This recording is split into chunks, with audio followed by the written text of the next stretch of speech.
శ్రీరామ్. జై శ్రీరామ్. బజరంగ బలి హనుమాన్కి. భారత్ మాతాకి. భారత్ మాతాకి. ఈరోజు చక్కటి విషయం చూడండి. పూర్వకాలంలో ఒక పెద్ద రాజు ఉన్నాడు. అయితే ఏమైంది అంటే ఆ రాజు దగ్గర ధనానికి కొదవలేదు, ఐశ్వర్యానికి కొదవలేదు. తన ఇంట్లో ఉన్నటువంటి ఆ పాత్రలు, మనం అన్నం తినే పాత్రలు కూడా బంగారు పాత్రలు ఉన్నాయి. వాళ్ళ ఇంట్లో అన్నం తినే పాత్రలు బంగారు పాత్రలు ఉన్నాయంటే వాళ్ళు ఎంత ఉన్నతమైన స్థాయిలో ఉండారో చూడండి. అయితే ఒకరోజు ఏం చేసింది ఆ రాజుగారు అంటే, అక్కడ ఆ ప్రాంతంలో ఉన్నటువంటి ఒక పెద్ద స్వామీజీని పిలిపించిండు ఆతిథ్యం కోసం. ఆ స్వామివారికి కొంత ఇంటికి పిలిపించి ఆయనకు ప్రసాదము, తర్వాత ఒక పూజ కార్యక్రమంలో భాగంగా ఇంటికి పిలిపించిండు అనమాట. ఎవరు? రాజుగారు ఆ గురువు గారిని పిలిపించిండు. అయితే గురువు గారు వాళ్ళ ఇంటికి వెళ్ళిండు. వాళ్ళకి ఇంటికి వెళ్ళిన తర్వాత ఆయన తిన్నికి కూర్చున్నాడు.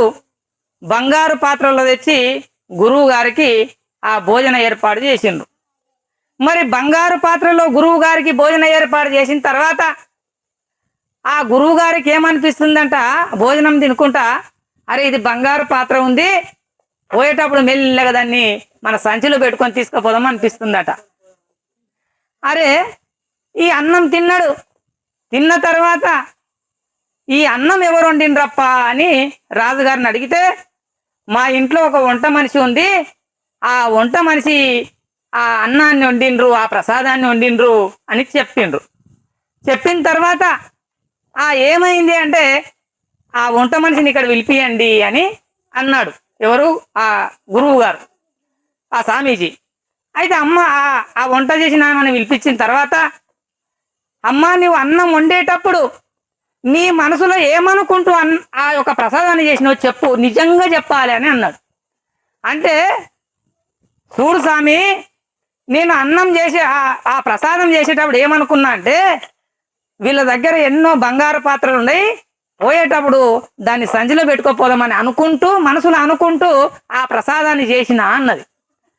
అయితే చూడండి, ఆమె ఎప్పుడైతే ఆ బంగారు పాత్రని ఆమె యొక్క సంచిలో పెట్టుకొని పోదామని అనుకుంటూ, మనసులో అనుకుంటూ ఎప్పుడైతే పాయసాన్ని చేసిందో, ఆ పాయసాన్ని తిన్నటువంటి ఆ గురువు కూడా ఆ లక్షణం వచ్చేసింది. ఇక్కడ పాయింట్ ఇది. అంటే మనం ఏమనుకుంటూ, మనం ఏదైతే అన్నం వండుతామో, ఏమనుకుంటూ పాయసం వండుతామో, ఆ లక్షణం అనేది దాంట్లో వండిన దానిలోకి ప్రవేశిస్తుంది అనమాట. మరి గురువు గారికి ఆ దురుద్దేశం లేదు, కానీ ఆమె వండినటువంటి ఆ పాయసం వల్ల ఆయనకు అటువంటి కోరిక కలుగుతా ఉన్నది.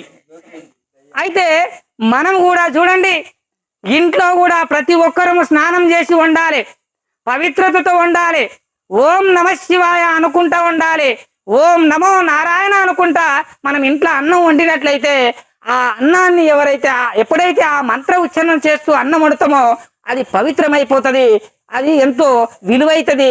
ఆ పవిత్రమైనటువంటి అన్నం ఎంతమంది తింటారో అంతమందిలో ఆ విధంగా ఓం నమ శివాయ అని కానీ, ఓం నమో నారాయణ అని కానీ, శ్రీమాత్రే నమః అని కానీ, శ్రీరామ జయ రామ జయ జయ రామ అని కానీ ఏదో ఒక మంత్రాన్ని గనక మనం జపిస్తూ అన్నం వండినట్లయితే ఆ అన్నం అంతా ప్రసాదం కింద మారిపోతుంది. దాన్ని తిన్నటువంటి వ్యక్తులంతా కూడా ఒక 41 రోజులు కాగానే మెల్లగా తాగోతులు కూడా మళ్ళీ ఆ యొక్క దురుద్దేశాన్ని కోల్పోయి మంచి మార్గంలోకి వచ్చేటటువంటి సంకల్పం ఉన్నది. ఇది మనం పుట్టించుకొని చెప్పిన మాట కాదు, ఆ శక్తి ఆ మంత్రానికి ఉన్నది. కానీ మనం కూడా దృష్టిలో ఉంచుకొని రోళ్ళ పొడత బజ్జీలు తింటూ ఉంటాం, రోళ్ళ పొడత వండినటువంటి అవన్నీ ఏమేమి ఉంటాయి కదా, రకరకాలైన తిండి తింటూ ఉంటాం. వాడు పెయ్యి గడిగిందా లేదా తెలియదు, వాడు శుభ్రంగా ఉన్నాడా తెలియదు, 4 నెలలకు కొన్నాడు పెయ్యి గడిగిందా తెలియదు. అయితే మనం ఎప్పుడైతే వాడు స్నానం చేయకుండా ఆ వండినటువంటి పదార్థాలను మనం ఎప్పుడైతే తింటామో మన బుద్ధి మారిపోతుంది. అటువంటి వాళ్ళు ఈ హనుమాన్ చాలీసకు రాకుండా ఊళ్ళలో ఉన్నారు చూడు, అటువంటి బేకార్ తిండి తిన్నటువంటి వ్యక్తులే వాళ్ళ బుద్ధి ఇటు ఇక్కడి వైపు రానియదు, మంచి మార్గం వైపు రానియదు.